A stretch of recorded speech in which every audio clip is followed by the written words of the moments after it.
नमस्कार मु दीपक सेनापति। आज शुणिबा अबलकरा कहानीर 28तम अध्याय कृतघ्न राजा। परिवेषण परशुराम बेहेरा।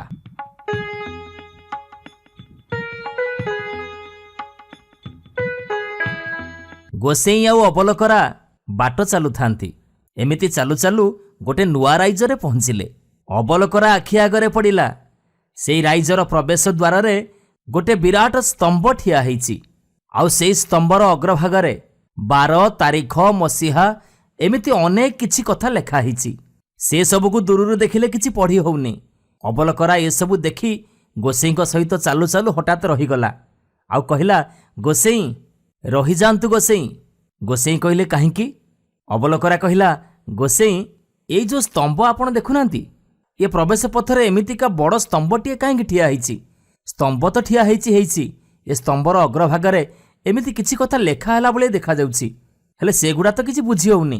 यार कारण कोन गोसेई? मु किछि बुझी पारुनी। मते यार रहस्य बुझेई कोंतु, नहले मु आउ पादे भी आगु गुजिबिनी। गोसेई कहिले, अरे अबलकरा, सबु बेले तोर ए भुला तरबरिया नीति।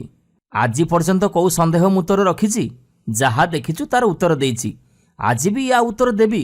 आगे चाले आमे कोठी रहिबा व्यवस्था करिबा। संध्या हेलानी। अबलकरा गोसेईଙ୍କ कथारे राजी हेई से राइजर गोटे गाँ रे बड़ पोखरीटीए थाए।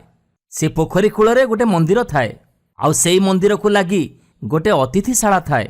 गोसेई कहिले, अबलकरा, आज एई अतिथिशाला रे विश्राम नबा। काली सकाळु को पुणी बाट चलिबा। गोसेईଙ୍କ कथारे राजी हेई अबलकरा सेई अतिथिशाला रे रहिले। गोसेई आउ अबलकरा गोड़ हाथ धुआ धोई हेई आसिले। एथर अबलकरा कमल बिछेई देला। आउ छताटाकू पाखरे पोती देला। कहिला, गोसेई पकेइली कमल पोतिली छता। एबे अबलकरा शुणिब गोसेईଙ୍କ कथा। गोसेई टिके हसी देले आउ कथा आरंभ कले। बुझिलु अबलकरा, एई राइजरे थिले जणे भारी अत्याचारी राजा। तांकर थांती 2 जण मंत्री। बुढ़ा मंत्री जनक होउचंती तांको बापांको अमलर। आउ एबे जो युवक मंत्री अछंती तांको एई राजा निजे मनोनीत करी रखिचंती। आउ से भी तांकर जणे भल बंधु। बुढ़ा मंत्रींकर थाए एकमात्र मातृहरा कन्या। आउ से कन्याटीर नाँ हैला सुकन्या। से जेमिति अपरूपा, स्वभाव सेमिति तेजियाना और महत। दिने राजा ताकू देखिदेले। आउ मने मने स्थिर करिनेले जे सुकन्या को से निश्चय बाहा हेबे आउ राणी करी रखिबे। एमिति चिंता करी ता परदिन बुढ़ा मंत्री को डाकी राजा कहिले, महामंत्री, तमे आमर गुरुजन हबाकू जाउच? मंत्री पचारिले, माने किछि बुझी पालिनी मणिमा। राजा कहिले, तमे मोर ससुर हबाकू जाउच, अर्थात तम कन्या को मु विवाह करबाकू चाहूछि। तम कन्या को कुह, आउ खूब शीघ्र शुभ विवाहर तारीख स्थिर कर। बुढ़ा मंत्री गंभीर देखागले। से चिंता करी कहिले, मणिमा, तारीख स्थिर करबा तो परवर्ती कथा। प्रथमे तो मु मो कन्यार मतामत जानिबाकू चाहूछि। प्रथमे तो कन्यार मतामत जानिबाकू हबो। राजा टिके असंतुष्ट जना पड़िले। आउ कहिले, कन्यार मत? तमे कोन भाबुच? मोठारु उपयुक्त बरपात्र आउ केही अछंती? मते बाहा हवा अर्थ राणी हवा। ए कथा तमे भूली जाउच काहींकी? तथापि मंत्री कहिले, महाराज, मु यथा समय रे कन्या सहित कथा हेई आपनकू जणैबी। राजा धमक देले, यथा समय रे नुह, आज संध्या सुधा मते जणाओ। यथा आज्ञा कही वृद्ध मंत्री विदाय नेले। से जाई तांको कन्यांकू राजांक सहित कथा हेतिबा वृत्तांत सब जणैले। मात्र कन्याटी कहिला, बापा, राजांकू बाहा हवा अर्थ कृतदासी बनिजिबा। तांको प्रासादरे नारीमानंकर अवस्था कौन मु देखुनी ना तमे जानिन? राजांकू कहिदियो, मु सन्यासिनी भावरे जीवन बीतेबाकू चाहूछि। वृद्ध मंत्री जाई राजांकू से कथा जणैबा मात्रे राजा क्रोधरे फाटी पड़ी गर्जन करी कहिले, कौन हैला? मो प्रस्ताव अग्राह्य हबो? ए कथा मु सह्य करी बोली तमे भाबुछ केमिति मंत्री? राति पाहु जबरदस्त मु ताकू बाहा हेबी। सेदिन रातिरे मंत्री आउ तांकर कन्या अनेक समय चिंता करी एई सिद्धांतरे पहुंचिले जे ए रातिक भितरे राज्य छाड़ी से अन्य कुआडे पळेइबे। रातिर शेष प्रहर रे 2टी घोड़ा जोगे वृद्ध मंत्री आउ सुकन्या राज्य परित्याग कले। सकाळु सकाळु राजांकर सुख निद्रा भांगी गुप्तचर राजांको ए संवाद दबा मात्रे राजा तांकर केतेजन देहरक्षींकु धरी राज्यर सीमांत अभिमुखे घोड़ा छुटेइले।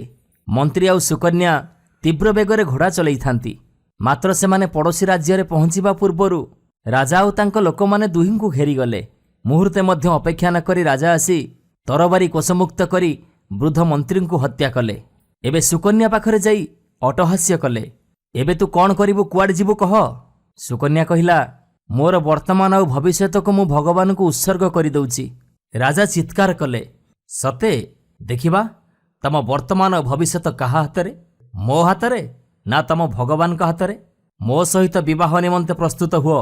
ରାଜା ଏତିକି କହିସାରିବା ବେଳକୁ ଜଣେ ଦୂତ ଆସି ସମ୍ବାଦ ଦେଲା କି ରାଜ୍ୟର ଏକ ପ୍ରାନ୍ତରେ ବିଦ୍ରୋହ ଦେଖାଦେଇଛି। ରାଜା ସୁକନ୍ୟାକୁ ଗୋଟିଏ ଘରେ ବନ୍ଦୀ କରି ରଖି ସାନମନ୍ତ୍ରୀଙ୍କୁ କହିଲେ, ତମ ଦାୟିତ୍ୱରେ ରହିଲେ ମୋର ଭାବି ସ୍ତ୍ରୀ। ସେ ଯେମିତି କୁଆଡ଼େ ପଳେଇ ନ ଯିବେ ସେ ପ୍ରତି ଦୃଷ୍ଟି ଦେବ।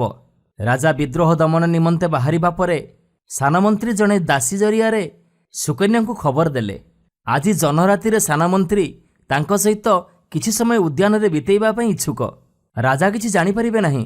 ସାନମନ୍ତ୍ରୀ ସୁକନ୍ୟାକୁ ଭବିଷ୍ୟତରେ ଯଥାସାଧ୍ୟ ସାହାଯ୍ୟ କରିବେ। ସୁକନ୍ୟା ଦାସୀକୁ କହିଲେ, ତମ ମନ୍ତ୍ରୀଙ୍କର ବିବେକ ବୋଲି କିଛି ଅଛି? ମୋ ସାମ୍ନାରେ ମୋ ମହାନ ପିତାଙ୍କୁ ହତ୍ୟା କରାଗଲା। ଜୀବନ ସାରା ସେ ରାଜ୍ୟର ହିତ କରି ଆସିଥିଲେ। ବର୍ତ୍ତମାନ ସେ ରାଜାଙ୍କର ବି କେତେ ହିତକର କାର୍ଯ୍ୟ କରିଛନ୍ତି। ତାଙ୍କୁ ମିଳିଲା ଏଇ ପୁରସ୍କାର। ସେଇ ରାଜାଙ୍କର ମନ୍ତ୍ରୀ ସହିତ ଜହ୍ନରାତିରେ ମଉଜ କରିବାର ଉତ୍ସାହ ମୋର ଅଛି ବୋଲି ସେ କେମିତି ଭାବୁଛନ୍ତି? ସାନମନ୍ତ୍ରୀ ଅପମାନିତ ଆଉ କ୍ରୋଧ ହୋଇ ରହିଲେ। ରାଜା ଫେରିଆସିବା ମାତ୍ରେ ସେ କହିଲେ, ମହାରାଜ, ଏ ଝିଅକୁ ରାଣୀ କରିବା ଅର୍ଥ ନିଜ ସେଜରେ ଗୋଖର ସାପକୁ ଡାକି ଆଣି ଶୁଆଇବା। ଆପଣ ଯିବା ମାତ୍ରେ ସେ ମୋ ପାଖକୁ ଜଣେ ଦାସୀ ଜରିଆରେ ପ୍ରେମ ନିବେଦନ କଲା। ଜହ୍ନରାତିରେ ମୋ ସହିତ ଉଦ୍ୟାନରେ ଆମୋଦ ପ୍ରମୋଦ କରିବାର ପ୍ରସ୍ତାବ ମୋ ପାଖକୁ ପଠେଇଲା। ଏମିତି କଥା? ଗର୍ଜନ କରି ରାଜା ଘାତକକୁ ଡକେଇ ଆଦେଶ ଦେଲେ, ଏହି କ୍ଷଣି ମୋ ଆଗରେ ଆମ ବୃଦ୍ଧ ମନ୍ତ୍ରୀଙ୍କ ଝିଅର ମୁଣ୍ଡ କାଟ କର। ମହାରାଜ, ଏ ଅଧୀନର ନିବେଦନ ଶୁଣନ୍ତୁ। ଏକଥା କହିଲେ ଜଣେ ବୃଦ୍ଧ ଅମାତ୍ୟ। ସେ ପୁଣି କହିଲେ, ଯଦି ଜଣେ କେହି ବାପା ଆଉ ଝିଅ ଉଭୟଙ୍କୁ ହତ୍ୟା କରେ ତେବେ ସେ ନର୍କକୁ ଯାଏ ବୋଲି ପଣ୍ଡିତମାନେ କହନ୍ତି। ହଜୁରଙ୍କ ପାଇଁ ନର୍କ ଖୁବ୍ ସୁଖକର ହେବ ନାହିଁ। ବରଂ ଝିଅଟିକୁ ମରୁଭୂମି ଭିତରକୁ ନିର୍ବାସିତ କରନ୍ତୁ। ନ ଖାଇ ନ ପିଇ ସେ ବଳେ ବଳେ ମରିଯିବ। ଆପଣଙ୍କ ନର୍କଗତି ବି ବଳେ ବଳେ ବନ୍ଦ ହେଇଯିବ। ପଣ୍ଡିତମାନେ ତାହେଲେ ଏମିତି କହିଛନ୍ତି? ତାହେଲେ ଆମେ କ'ଣ ଏତେ ବୋକା ହେଇଛୁ ଯେ ସାମାନ୍ୟ ଝିଅଟାକୁ ହତ୍ୟା କରି ଆମେ ନର୍କକୁ ଯିବୁ? ରାଜା ଗମ୍ଭୀର ଭାବରେ କହିଲେ, ଆଉ ସୁକନ୍ୟାକୁ ନେଇ ମରୁଭୂମି ଭିତରେ ଛାଡ଼ି ଦେଇ ଆସିବା ପାଇଁ କେତେଜଣ କର୍ମଚାରୀଙ୍କୁ ନିର୍ଦ୍ଦେଶ ଦେଲେ। ରାଜାଙ୍କ ନିର୍ଦ୍ଦେଶ ପାଳିତ ହେଲା। କର୍ମଚାରୀମାନେ ସୁକନ୍ୟାକୁ ନେଇ ଧୁ ଧୁ ମରୁଭୂମି ଭିତରେ ଗୋଟିଏ ସ୍ଥାନରେ ଓହ୍ଲେଇ ଦେଲେ। ସୁକନ୍ୟାଙ୍କର ଚାରିଦିଗରେ କେବଳ ବାଲି ଆଉ ବାଲିର ପାହାଡ଼। ସୁକନ୍ୟା ସେମିତି ଏକ ବାଲିକୁଦକୁ ଆଉଜି ବସି ରହିଲେ ମୃତ୍ୟୁ ଅପେକ୍ଷାରେ। ଏତିକିବେଳେ ଜଣେ କର୍ମଚାରୀ ସେଇ ପ୍ରାନ୍ତର ଦେଇ ଯାଉ ଯାଉ ସୁକନ୍ୟାଙ୍କୁ ଦେଖିଲା। ପ୍ରଥମେ ଲୋକଟି ଧରିନେଲା ଯେ ସେ ଯାହାକୁ ଦେଖୁଛି ସେ ମରୁଭୂମିର ଜଣେ ପରୀ। କିନ୍ତୁ ପାଖକୁ ଆସି ତାଙ୍କ ଆଖିରେ ଲୁହ ଦେଖି ସେ ବୁଝିଗଲା ଯେ ସେ ଦେଖୁଛି ଜଣେ ମାନବ କନ୍ୟାକୁ। ତାପରେ ସେ ପ୍ରଶ୍ନ କଲା, ତମେ କିଏ? ସୁକନ୍ୟା ଉତ୍ତର ଦେଲା, ଜଣେ ମହତ ପିତାଙ୍କର କନ୍ୟା ମୁଁ, ଆଉ ବର୍ତ୍ତମାନ ମୃତ୍ୟୁ ଅପେକ୍ଷାରେ। ଆଗନ୍ତୁକ ଜଣକ କହିଲେ, ଝିଅ, ମୁଁ ବି ଜଣେ ପିତା। ତମେ ମୋ ସହ ଚାଲ। ତମକୁ ଏମିତି ଏକାକୀ ମୃତ୍ୟୁ ଅପେକ୍ଷାରେ ଛାଡ଼ି ଦେଇଯିବା ମୋ ପାଖରେ ସମ୍ଭବ ନୁହଁ। ସୁକନ୍ୟା କହିଲା, ଭଗବାନ ତମର ମଙ୍ଗଳ କରନ୍ତୁ, କିନ୍ତୁ ମୁଁ ଏକାକୀ ନୁହଁ। ମୋ ସହିତ ଭଗବାନ ଅଛନ୍ତି। ତମେ ଯାଇପାର। ଆଉ ଯଦି ପାଖରେ କୋଉଠି ପାଣି ଅଛି ବୋଲି ଜାଣିଛ ତାହେଲେ ଦୟାକରି ମୋତେ କହିଦିଅ। ଆଗନ୍ତୁକ ଜଣକ ସୁକନ୍ୟାକୁ ନେଇ ଗୋଟିଏ ମରୁ ଉଦ୍ୟାନ ପାଖରେ ପହଞ୍ଚିଲା। ଲୋକଟି ସେ ରାଜ୍ୟର ରାଜାଙ୍କର ଜଣେ ସିପାହୀ। ତାପରେ ସେ ସିଧା ଯାଇ ତାଙ୍କ ରାଜାଙ୍କୁ ଘଟିଥିବା ଘଟଣା ସବୁ ଜଣେଇଲା। ସେ ଦେଶର ତରୁଣ ରାଜା କୌତୂହଳୀ ହେଇ ମରୁଦ୍ୱୀପରେ ପହଞ୍ଚି ସୁକନ୍ୟାକୁ ଦେଖି ନିଜର ଆଖିକୁ ବିଶ୍ୱାସ କରିପାରିଲେନି। ଏମିତି ସୌନ୍ଦର୍ଯ୍ୟଶାଳୀ ତେଜସ୍ୱିନୀ କନ୍ୟା ମରୁଭୂମିରେ ନିଜ ମୃତ୍ୟୁକୁ ଅପେକ୍ଷା କରିବା ଅସ୍ୱାଭାବିକ ନୁହଁ କି? ସେ ସୁକନ୍ୟାକୁ ଅଭିବାଦନ ଜଣାଇ ନିଜର ପରିଚୟ ଦେଲେ ଆଉ ନିଜ ନଅରକୁ ତାଙ୍କୁ ନିମନ୍ତ୍ରଣ ଜଣାଇଲେ। ସୁକନ୍ୟା କହିଲେ, ନା ମହାରାଜ, ଏଇ ମରୁ ଉଦ୍ୟାନରେ ହିଁ ମୁଁ ମୋ ଜୀବନ ଅତିବାହିତ କରିବି। ଯୁବରାଜ କହିଲେ, କିନ୍ତୁ ଏଠାରେ କ୍ଷୁଦ୍ର ସରୋବରଟିଏ ସିନା ରହିଛି, ହେଲେ ତମେ ଖାଇବ କ'ଣ? ସୁକନ୍ୟା ସ୍ପଷ୍ଟ କଣ୍ଠରେ କହିଲେ, ମୁଁ ଏଠାରେ ଜୀବନ ଅତିବାହିତ କରୁଥିବି ମୃତ୍ୟୁ ଅପେକ୍ଷାରେ। ମୋ ପାଇଁ କେହି ବ୍ୟସ୍ତ ବିବ୍ରତ ବୋଧ କରିବା ମୋର ଇଚ୍ଛା ନାହିଁ। ଦୀର୍ଘଶ୍ୱାସ ଛାଡ଼ି ତରୁଣ ରାଜା ଲେଉଟି ଗଲେ। କିନ୍ତୁ ରାତିରେ ତାଙ୍କୁ ନିଦ ହେଲାନି। ସେ ମଧ୍ୟରାତ୍ରରେ ଆସି ସେଇ ମରୁ ଉଦ୍ୟାନରେ ପହଞ୍ଚିଲେ। ଗୋଟିଏ ଖଜୁରୀ ଗଛକୁ ଆଉଜି ବସି ରହିଲେ। ସକାଳ ହେଲା। ସୁକନ୍ୟା ରାଜାଙ୍କୁ ଦେଖି ବିସ୍ମୟ ଭାବରେ ପଚାରିଲେ, କଥା କ'ଣ ମହାରାଜ? ତମେ ଏଠାରେ କେମିତି? ତରୁଣ ରାଜା କହିଲେ, ସ୍ପଷ୍ଟ କଥା, ତମକୁ ଏଠାରେ ଏକାକିନୀ ଛାଡ଼ିଦେଇ ମୁଁ ମୁହୂର୍ତ୍ତଟିଏ ପାଇଁ ମଧ୍ୟ ଶାନ୍ତିରେ ରହିପାରିଲିନି। ଚାଲି ଆସିଲି। ସୁକନ୍ୟା ମଧୁର କଣ୍ଠରେ ବୁଝେଇଲେ, ବର୍ତ୍ତମାନ ସକାଳ ହେଲାଣି ମହାରାଜ, ଆପଣ ଲେଉଟି ଯାଆନ୍ତୁ। ଆପଣ ଜଣେ ରାଜା, ଆପଣଙ୍କର ଅନେକ ଦାୟିତ୍ୱ। ଏମିତି କ'ଣ ଭାବପ୍ରବଣ ହେଲେ ଚଳିବ? ତରୁଣ ରାଜା କହିଲେ, ମୋ ଦାୟିତ୍ୱ କ'ଣ ମୁଁ ଜାଣିଛି। ତମକୁ ଏମିତି ମରୁଭୂମିରେ ଛାଡ଼ି ଦେଇ ଯିବାଟା ମୋ ପାଖରେ ଚୂଡ଼ାନ୍ତ ଦାୟିତ୍ୱହୀନତା ହେବ। ତମେ ମୋ ସାଙ୍ଗରେ ଯିବାକୁ ସମ୍ମତି ନ କଲେ ମୁଁ ଏଇଠି ହିଁ ଏମିତି ବସି ରହିବି। ତମେ ମୋ ଜୀବନର ଦୁଃଖ କଥା ଶୁଣିଲେ ବୁଝିବ ମୋର ମରୁଭୂମିରେ ଜୀବନ ଦେବାର ସିଦ୍ଧାନ୍ତ ଯୁକ୍ତିଯୁକ୍ତ। ଏହା କହି ସୁକନ୍ୟା ତାଙ୍କର ବୃତ୍ତାନ୍ତ ବର୍ଣ୍ଣନା କଲେ ଏବଂ ଶେଷରେ କହିଲେ, ଯେମିତି ନିର୍ମମ ଭାବରେ ସେ କୃତଘ୍ନ ରାଜା ମୋ ପିତାଙ୍କୁ ହତ୍ୟା କଲା, ସେ ଦୃଶ୍ୟ ମୁଁ ଭୁଲିବି କେମିତି? ତେବେ କେବଳ ମୃତ୍ୟୁ ହିଁ ମୋତେ ସେସବୁ କଥା ଭୁଲି ନ ପାରିବାର ଯନ୍ତ୍ରଣାରୁ ମୁକ୍ତି ଦେବ।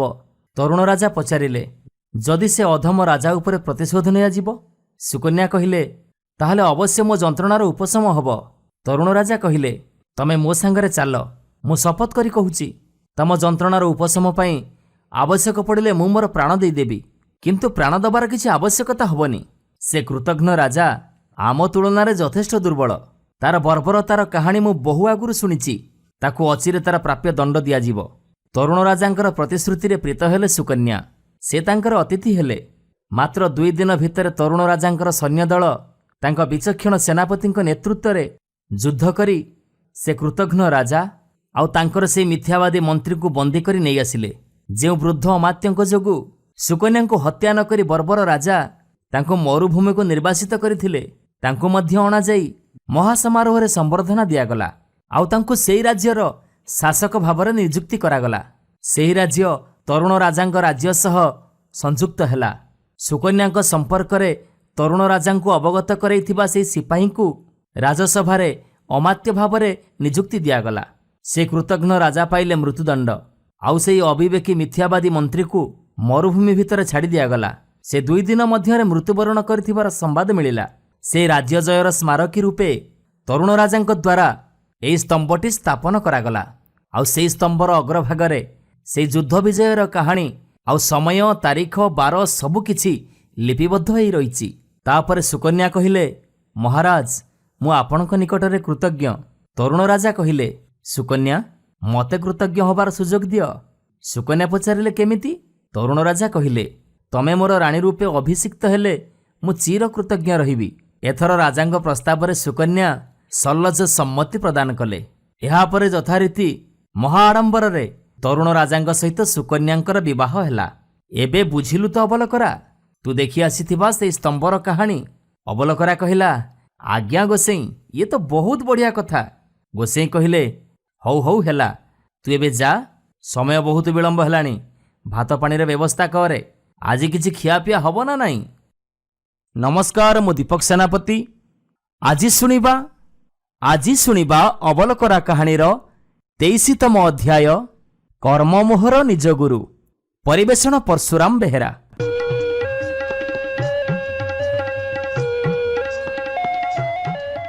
ସେଦିନ ଗୋସେଇଁ ଆଉ ଅବଲକରା ବାଟ ଚାଲି ଚାଲି ଗୋଟିଏ ସୁନ୍ଦର ଗାଁରେ ପହଞ୍ଚିଲେ। ହେଲେ ସେତେବେଳକୁ ସଞ୍ଜ ହୋଇଯାଇଥାଏ। ସେଇ ଗାଁ ମୁଣ୍ଡରେ ଗୋଟେ ପୋଖରୀ ଥାଏ ଆଉ ସେ ପୋଖରୀ କୂଳକୁ ଲାଗି ଗୋଟେ ଶିବ ମନ୍ଦିର। ଗୋସେଇଁ କହିଲେ, ଅବଲକରା, ୟାଠୁ ଭଲ ଜାଗା ଆମକୁ ଆଜି ଆଉ କେଉଁଠି ମିଳିବନି। ତୁ ଗୋଟେ କାମ କର, ଏ ପୋଖରୀର ପାଣି ଦେଖି ମୋର ଭାରି ଲୋଭ ହେଉଛି। ଚାଲ, এই ପୋଖରୀରେ ଗୋଡ଼ ହାତ ଧୋଇବା ଆଉ ଶିବ ମନ୍ଦିର ବାରଣ୍ଡାରେ ବସିବା।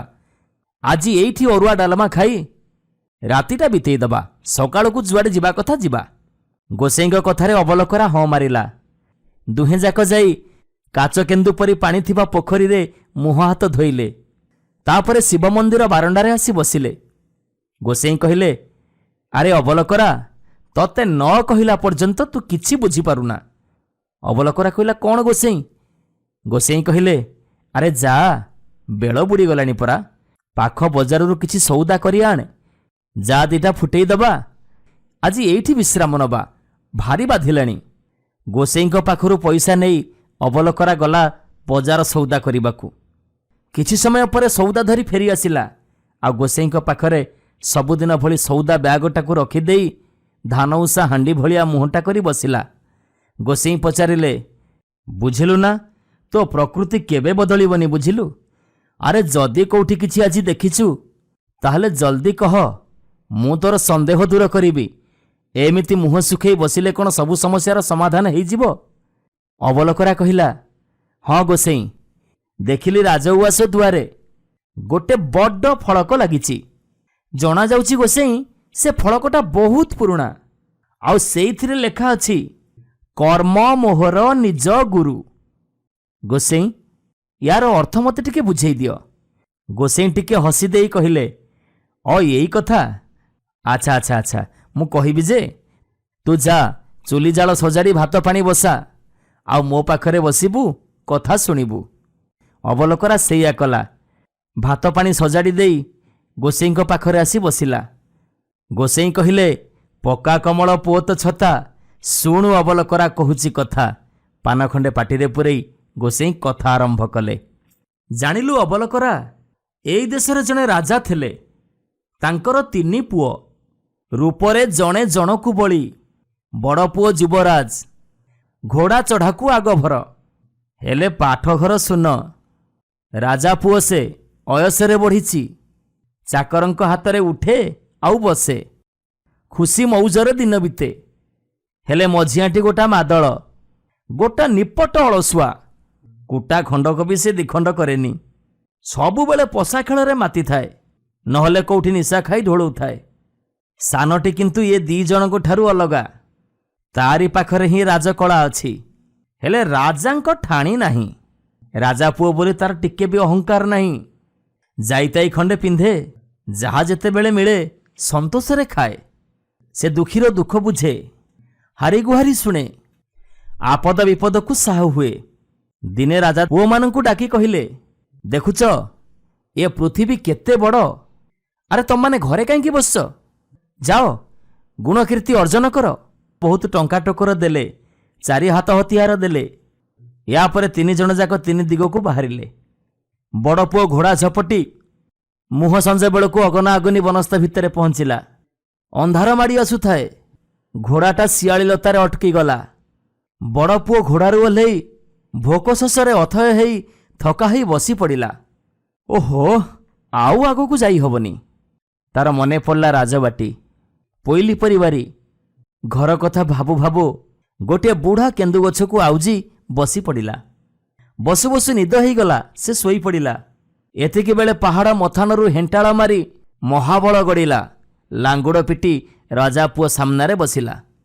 ରାଜା ପୁଅ ଆଖି ଖୋଲି ଦେଖିଲା ବେଳକୁ ଯୋଡ଼ାଏ ଦିହୁଡ଼ି ଜଳୁଛି। ଯୁଝିବାକୁ ଜୁ ନାହିଁ କି ସାହସ ନାହିଁ। ବାଘ ତା ତଣ୍ଟି ଉପରେ ପଞ୍ଝା ପକେଇ କେଁ କରି ଚିପିଦେଲା। ତାପରେ ମୁର୍ଦାରଟାକୁ ଝିଙ୍କି ବଣ ଭିତରକୁ ନେଇ ଚାଲିଗଲା।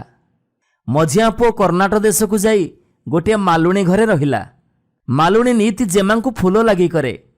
ରାଜା ପୁଅ ଫୁଲମାଳରେ ଜେମାଙ୍କ ପାଖକୁ ଭାଷା ଦେଲା। ଏମିତି ଏମିତି ତା ସହିତ ଭାବ ହେଇଗଲା। ହେଲେ ଏସବୁ ନେଇ ଆଣି ଥୋଇବାକୁ ତାହା ପାଖରେ ବୁଦ୍ଧି ନାହିଁ। ଦିନେ ନଅର ପାଚିରି ପାଖରେ ନୁଙ୍ଗୁରୁ ପୁଙ୍ଗୁରୁ ହଉ ହଉ ଚୋର ବୋଲି ଭାବି କଟୁଆଳ ଧରିନେଲା। ସେ ଯାଇ ହାଜତରେ ରହିଲା। ଆଉ ସବା ସାନ ପୁଅ ରାତି 2 ଘଡ଼ି ସାରିକି ସେ ଗୋଟେ ଗାଁରେ ପହଞ୍ଚିଲା। କୋଉଠି ତ ତାର ଚିହ୍ନା ନାହିଁ କି ପରିଚୟ ନାହିଁ। କାହାକୁ ସେ ଡାକିବ? ରାତି ପାହୁ ଦେଖାଯିବ।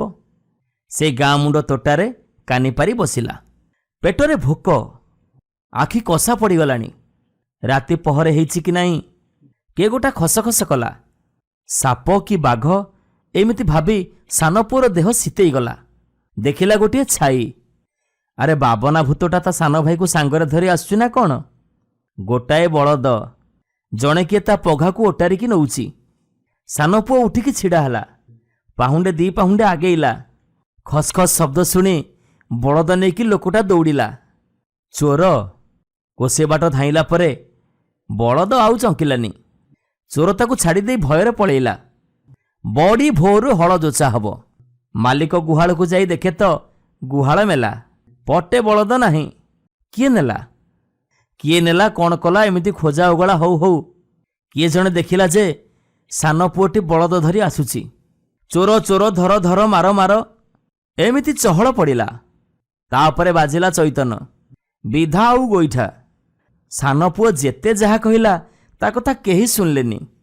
ମାଡ଼ ମାରି ମାରି ଯେତେବେଳେ ସେମାନଙ୍କର ହାତ ଗୋଡ଼ ଘୋଳି ହେଇ ପଡ଼ିଲା, ସେତେବେଳେ ତାକୁ ରାଜଦୁଆରକୁ ଘେନିଗଲେ। ରାଜା ତ ବୁଝିଲେ ଖୁମ୍ବ ଆଳୁ। କିଛି ନ ବୁଝି ନ ସୁଝି ତାକୁ କଏଦୀଖାନାରେ ଭର୍ତ୍ତି କରିଦେଲେ। ଏତିକି ବେଳେ କ'ଣ ହେଲା ନା, ସ୍ୱର୍ଗର ଦେବୀଙ୍କ ଭିତରେ କଳି ଲାଗିଲା। କିଏ ବଡ଼, ଶୋଭାବତୀ, ସରସ୍ୱତୀ, ଧର୍ମବତୀ ନା କର୍ମବତୀ? ଏମିତି ଚାରିଜଣଙ୍କ ଭିତରେ କଳି ଲାଗିଲା ଯେ ବେଦ ବ୍ରହ୍ମା ବି ହାରିଗଲେ, ଇନ୍ଦ୍ର ପଛେଇ ଗଲେ। ଶିବ ସବୁ ଦେଖି ସବୁ ବୁଝି କିଛି ନ ଜାଣିଲା ପରି ରହିଲେ। ବିଷ୍ଣୁ ବି ସେମିତି ଚୁପ୍ ରହିଲେ। ଭାବିଲେ ଦେଖାଯାଉ କୋଉ ପାଣି କୁଆଡ଼କୁ ଯାଉଛି। ସ୍ୱର୍ଗରେ ଏ କଳି ନ ଛିଡ଼ିବାରୁ ଦେବୀମାନେ ମର୍ତ୍ତ୍ୟକୁ ଓହ୍ଲେଇଲେ। ବିଶ୍ୱଜିତ ରାଜାଙ୍କୁ ସେତେବେଳେ ଭାରି ବିପଦ। ତାଙ୍କର ଯେଉଁ ମନ୍ତ୍ରୀ, ତାଙ୍କ କଥା କହିଲେ ନ ସରେ। ଖାଲି ନାଁକୁ ଗୁଣସାଗର, ପ୍ରକୃତରେ ଗୁଣ ପଶିଛି ଅଖା ଭିତର। ଅଖା ଧୋଉଥା, ଗୁଣ ଗାଉଥା। କୂଟ ପାଞ୍ଚିବାକୁ ସେଇ, କୃପଣ କହିଲେ ତାକୁ ବୁଝାଇ। ପଣ୍ଡିତମାନେ ତା ଦାଉ ସହି ନ ପାରି ରାଜସଭା ଛାଡ଼ି ଚାଲି ଯାଇଥାନ୍ତି। ରାଜା ବି ତାକୁ ଛାଡ଼ି ପାରୁନଥାନ୍ତି। ଦେବୀମାନଙ୍କୁ ଦରବାରରେ ଦେଖି ସେ ପ୍ରମାଦ ଗଣିଲେ। କିଏ ବୁଦ୍ଧି କହିଦେବ? ଶୋଭାବତୀ ବା ଲକ୍ଷ୍ମୀଙ୍କୁ ଯଦି ସେ ବଡ଼ ନ କହନ୍ତି, ତାହେଲେ ରାଜା ଲକ୍ଷ୍ମୀ ଛଡ଼ା ହେଇଯିବେ। ଲକ୍ଷ୍ମୀ ସବୁ ଧନ ସମ୍ପତ୍ତି ହରଣ କରିନେବେ। ଶେଷରେ ରାଜା ଦୁଆର ଦୁଆର ବୁଲି ଭିକ ମାଗିବେ। ଆଉ ସରସ୍ୱତୀଙ୍କୁ ଯଦି ବଡ଼ ନ କହୁଛି, ବିଦ୍ୟା ବୁଦ୍ଧି ସବୁ ଲୋପ ପାଇଯିବ। ଲୋକମାନେ ମୋତେ ଗଣ୍ଡ ମୂର୍ଖ କହିବେ। ମୂର୍ଖ ହେଲେ ମୁଁ ରାଜ୍ୟ ଚଳେଇବି କେମିତି? ସେ ଯାହା ହଉ, ଧର୍ମବତୀକି ଯଦି ବଡ଼ ନ କହିବି, ତାହେଲେ ରାଜ୍ୟରେ ଅଧର୍ମ ବ୍ୟାପିଯିବ। ମାନିବା ଲୋକର କଥା କେହି ମାନିବେନି। ମିଛୁଆ ଖଚୁଆ ଆଉ କଳିଆଙ୍କ ରାଇଜ ଚାଲିବ। ତା ସମ୍ପତ୍ତି ଇଏ ଆଉ ଆ ସମ୍ପତ୍ତି ସିଏ ଲୁଟି ନେବ। ବିବେକ ଲୋପ ପାଇଯିବ। ଆଉ କର୍ମକୁ ଯଦି ବଡ଼ ନ କହିବା, ସେ ଲଲାଟରେ ଲିପି ଲିଭେଇ ଦେବେ। ମୋ ମୁଣ୍ଡରୁ ରାଜମୁକୁଟ ହରଣ କରିନେବେ। ଆଉ ଏ ରାଜମୁକୁଟ ଗଲା ପରେ ମୋର ବଞ୍ଚିବା କେତେ ନା ମରିବା କେତେ? ପୁଣି କର୍ମକୁ ସନ୍ତୋଷ ନ କଲେ ମଣିଷ କର୍ମ କୁଢ଼ି ହେଇଯିବ। କିଛି କାମ ନ କରି ଜୀଇବାଠୁ ବଡ଼ ପାପ ଆଉ କ'ଣ ଅଛି? କିଛି ଉପାୟ ନ ପାଇ ରାଜା ଦେବୀଙ୍କୁ କହିଲେ, ମୋତେ କିଛି ଦିନ ସମୟ ଦିଅନ୍ତୁ ଦେବୀମାନେ। ରାଜାଙ୍କ କଥାରେ ଦେବୀମାନେ ରାଜି ହେଲେ। ରାଜା ଡେଙ୍ଗୁରା ଦେଲେ, ଯିଏ ଏ ଚାରି ଦେବୀଙ୍କ କଳି ଛିଡ଼େଇ ଦେବ, ମୁଁ ତା ସହିତ ମୁଁ ମୋ ଝିଅକୁ ବାହା ଦେବି। ଆଉ ତାକୁ ମୁଁ ରାଜ୍ୟରୁ ଅଧେ ଯୌତୁକ ଦେବି। କେହି ଭରସି ପାରିଲେନି। କାଳେ ସାରୁ ଭିତରେ ମାରୁଥିବ। ସାନ ପୁଅ କହିଲା, ଦେବୀମାନଙ୍କ ଭିତରେ ପ୍ରକୃତରେ କିଏ ବଡ଼ ସେ କଥା ମୁଁ ହିଁ କହିଦେବି, ଯଦି ସେମାନେ ମୋର ସାନ କଥାଟି ରଖନ୍ତି। ରାଜା ପଚାରିଲେ, କ'ଣ ତମ କଥା? ସାନ ପୁଅ କହିଲା, ମୁଁ ମଣିଷ, ଆଉ ସେମାନେ ହେଲେ ଦେବତା। ତାଙ୍କ ଆଗରେ ମୁଁ କିଛି ନୁହଁ। ସେ କଥା ଜାଣିବି ମୋ ଉପରେ ବିଶ୍ୱାସ ରଖିଛନ୍ତି, ତେଣୁ ମୁଁ ଯାହା ବିଚାର କରିବି ତାକୁ ମାନିବାକୁ ହେବ। ରାଗ କି ରିହ ରଖି କିଛି ଅନିଷ୍ଟ ଭେଇବେନି। ଦେବୀମାନେ କହିଲେ, ସତ୍ୟ ସତ୍ୟ ସତ୍ୟ, ତ୍ରିବାର ସତ୍ୟ। ଆମେ କିଛି ହେଲେ ବି ଅନିଷ୍ଟ କରିବୁନି। ସାନ ପୁଅ କହିଲା, ଏ ସଂସାରରେ ଧର୍ମ ବୋଲି କିଛି ନାହିଁ। ଚୋରଠାରୁ ବଳଦ ଛଡ଼େଇକି ଆଣି ମୁଁ ଓଲଟି ଚୋରରେ ଗଣା ହେଲି। ଲୋକମାନେ ମୋ ପିଠିରେ ହାତ ସୁଖ କଲେ। ଉପକାର କରିବାରୁ ମୋର ଏତକ ଲାଭ ହେଲା। ଆଉ ଇଏ ତ ରାଜା ଗୋଜା, ତାଙ୍କ ବିଚାର ହେଉଛି ଆଖି ବୁଜା। ସେ କିଛି ନ ବୁଝି ନ ସୁଝି ମୋତେ କଏଦୀଖାନାରେ ଭର୍ତ୍ତି କରିଦେଲେ। ଏ ସୃଷ୍ଟିରେ ଯଦି ଧର୍ମ ଥାଆନ୍ତା, ସିଏ ଅବଶ୍ୟ ମୋ ପିଠିରେ ପଡ଼ିଥାନ୍ତେ। ମା ସରସ୍ୱତୀଙ୍କୁ ଲୋକମାନେ ପୂଜା କରନ୍ତି। ଅସମୟରେ ମା ସାପକ୍ଷ ହେବେ ବୋଲି। ମା ସରସ୍ୱତୀ ଦୁନିଆର ହାନି ଲାଭ କିଛି ବୁଝନ୍ତିନି। ତା ନ ହୋଇଥିଲେ ମା ତ ନିଜେ ରାଜାଙ୍କ କଣ୍ଠରେ ବିଜେ ହେଇଥାନ୍ତେ। ଆଉ ବିନା ଦୋଷରେ ମୁଁ କଏଦୀଖାନାରେ କେବେ ପଶିନଥାନ୍ତି।